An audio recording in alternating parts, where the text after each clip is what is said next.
तदीयपादपङ्कजं नमामि मात नर्मदे। तदीयपादपङ्कजं नमामि मात नर्मदे। इयं महेश्वरी गंगा महेश्वर तनुद्भवा प्रगता दक्षिणगंगेति भारतस्य युधिष्ठिर। जाह्नवी वैष्णवी गंगा ब्राह्मी गंगा सरस्वती। इयं महेश्वरी गंगा रेवा नास्तत्र संशयः। महेश्वर के दिव्य शरीर से प्रकट होने से यह नर्मदा महेश्वरी गंगा कहलाए। हे युधिष्ठिर, भारत के दक्षिण भाग में विद्यमान होने से इसे दक्षिण गंगा भी कहते हैं। भागीरथी गंगा वैष्णवी गंगा है, सरस्वती ब्राह्मी गंगा है तथा यह नर्मदा निस्संदेह साक्षात शंकरी गंगा है। यथा हि पुरुषे देव स्त्री मूर्त तमुपासितः ब्रह्मा विष्णु महेशास्त्र्यं सभेदस्तत्र वै यथा तथा शरीस्तर्ये पार्थ भेदं मनसि मा कृता। जिस प्रकार एक ही परमेश्वर पुरुष विग्रह में ब्रह्मा विष्णु और शिव रूप तीन मूर्ति वाला हो जाता है, स्वरूप से उनमें भेद नहीं है, उसी प्रकार है कौन्तेय इन तीनों देव नदियों में भेद बुद्धि नहीं करनी चाहिए, क्योंकि नद्यस्त्रिदेवता देव भी तीन है और उनकी अनुग्रही मूर्ति नदी भी सरस्वती गंगा नर्मदा तीन ही है। त्रिभिर्सारशतं पुण्यं सप्तगेन तुजो मुनम सद्य पुनाति गंगेयं दर्शनादेव नर्मदा। गंगा कनखले पुण्या कुरुक्षेत्रे सरस्वती ग्रामे वा योदिवारण्ये पुण्या सर्वत्र नर्मदा। सरस्वती का जल 3 दिन में, जमुना जल 1 हफ्ते में तथा गंगा जल स्नान करने से तुरंत ही पवित्र करता है, किंतु श्री नर्मदा दर्शन मात्र से ही पवित्र करती हैं। गंगा कनकल हरिद्वार में, सरस्वती कुरुक्षेत्र में और विशेषतः पुण्य रूप हैं, पर नर्मदा ग्राम में वन में कहीं भी बहे यह सर्वत्र पुण्यमयी मानी जाती हैं। तदीय पाद पंकजं नमामि मात नर्मदे। तदीय पाद पंकजं नमामि मात नर्मदे। तीर्थ यात्री परिक्रमा वासिया पहुंचे मां नर्मदा जी के पावन दक्षिण तट नर्मदापुरम अर्थात होशंगाबाद। काली नगर नाम के एक स्थान है। एक भक्तों के वहां पर रात्रि विश्राम के लिए रुक गए। बड़े प्यार से उन लोगों ने स्वागत किया। ये लोग टिगारिया के रहने वाले हैं, सामने आपने नानपा के समीप ही हैं। रात को सत्संग हो रहे थे, बड़ी आनंद हो रहा था। मां नर्मदा जी के किनारा रेवा तटे तपः कुर्यात् मरणं जाह्नवी तटे। मां नर्मदा जी के किनारे तपस्या करना और मृत्यु कल्याण में करना चाहे कोई भी तो गंगा जी के किनारे उनको पहुंचना है। प्रभात होते ही तीर्थ यात्री स्नान ध्यान समाप्त करके काली नगर से यात्रा कर रहे थे। शहर के बीच बहुत सवेरे, लेकिन नगरवासी तभी भी अपनी दरवाजा बहुत कम खोले हुए थे। रास्ते में बहुत तीर्थ यात्री कम है। कारण एक है, मां नर्मदा जी की किनारा यहाँ से थोड़ी ही दूर है। आप पहुंचे बस पुल, रेलवे पुल पार करके सामने डोंगरवाड़ा गांव।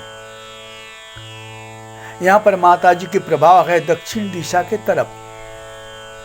माताजी छलक रही हैं और किनारे एक सुंदर मंदिर बना हुआ है। किनारे से रास्ता डोंगरवाड़ा पर आप पहुंचे। डोंगरवाड़ा के बीचों बीच सीताराम जी के मंदिर है। किनारे जाने की रास्ता है। यहाँ पर साधु संतों का निवास है। यहाँ पर भोजन प्रसादी की सामग्री मिल जाती है। तीर्थ यात्री किनारे भी जा सकते हैं, ऊपर भी जा सकते हैं। चल चल के आप पहुंचे बांडवा नाम के एक स्थान। मां नर्मदा जी के किनारे से थोड़ी ही दूरी पर एक बाबा जी ने डेरा बनाया। बनमंडल में उनकी स्थान है। गौ माता बहुत है। बाबा जी रास्ते में मिले थे, वो कहीं जा रहे हैं। उनने बड़ी प्रेम से बोल दिया हमारी वहां पर आप लोग विश्राम करना। तो आप पहुंचते ही जो उनके सेवक थे बड़े प्यार से साधु संतों का सेवा सत्कार किया। अब वहां से तीर्थ यात्री मां नर्मदा जी के किनारे किनारे आप पहुंचे। सामने ताल नगरी मिल जाते हैं। ताल नगरी में एक बाबा जी गए, सन्यासी बाबा जी, जिनके आश्रम पर हम लोग नहीं जाना चाहते थे, छिप के उनको पता न चले, लेकिन उनने पता लगा लिया और कहते हैं आप लोग छिप छिप के जा रहे हैं। उनके आश्रम पर वो ले ही गए। एक चबूतरा बना हुआ है, वहीं पर उनने बिठा ले और उनके सेवक लोगों को, ब्रह्मचारियों को बता दिया जाओ शरबत बनाओ।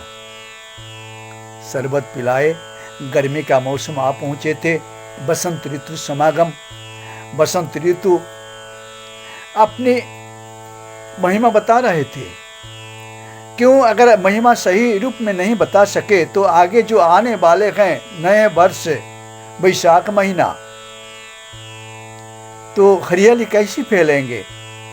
बसंत ऋतु आके सारे पेड़ पौधे में जितनी भी पत्तियां थी सारे को हिला हिला के सब जमीन पर गिरा दिया।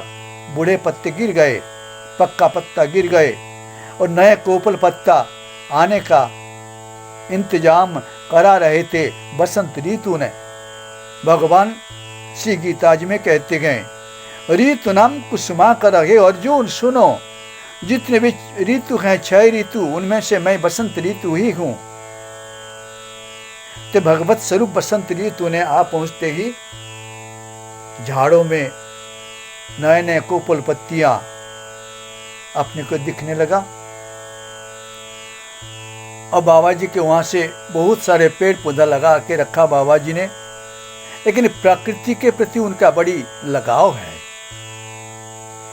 रुद्राक्ष के झाड़ लगा हुआ है, रुद्राक्ष से फल लगा हुआ है। उन्हें सेब का झाड़ भी लगाया, नाशपाती की झाड़ भी है और भी बहुत सारे नारियल की झाड़, बहुत सारे झाड़ लगाया। लेकिन जल का कमी होने के कारण सभी का जो हरियाली इतनी स्पष्ट नहीं है। इसके बाद माई के किनारे किनारे तीर्थ यात्री आ रहे थे। बड़ा बड़ी एक सुनसान जगह पड़ा।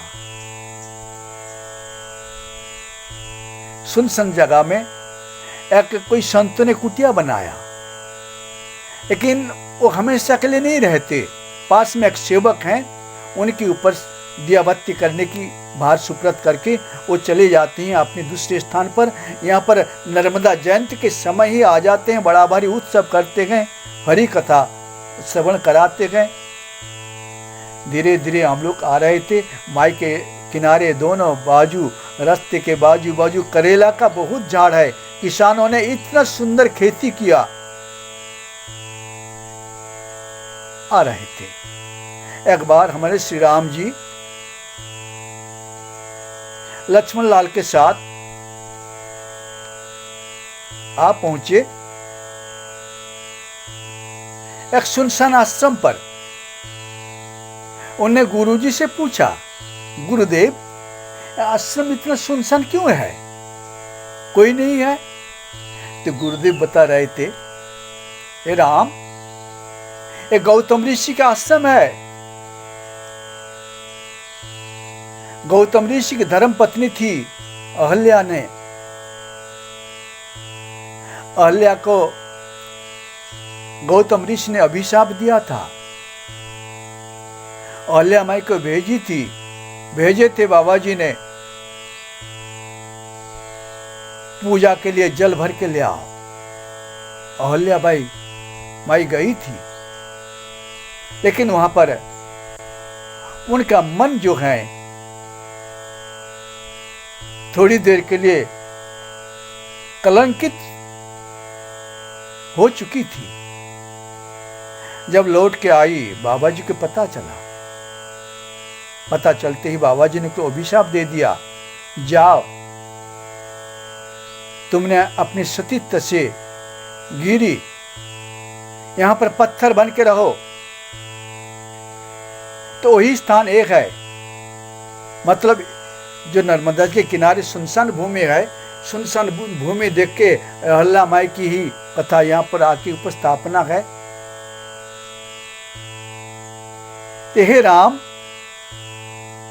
तुम्हारे चरण का स्पर्श यहाँ पर हो जाए तो अहल्या माई का उद्धार हो जाएगी। तो राम जी ने पहले तो संकोच किया,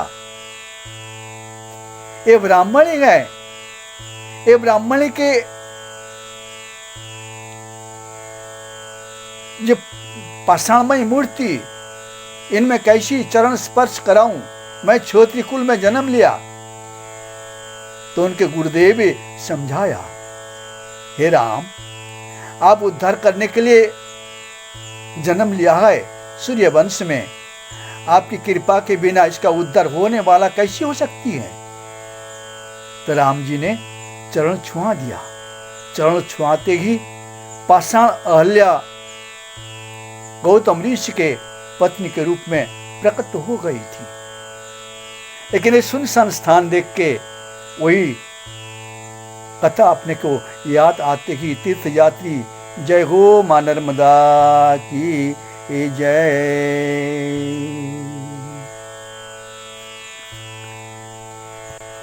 तदीय पाद पंकजं नमामि मात नर्मदे।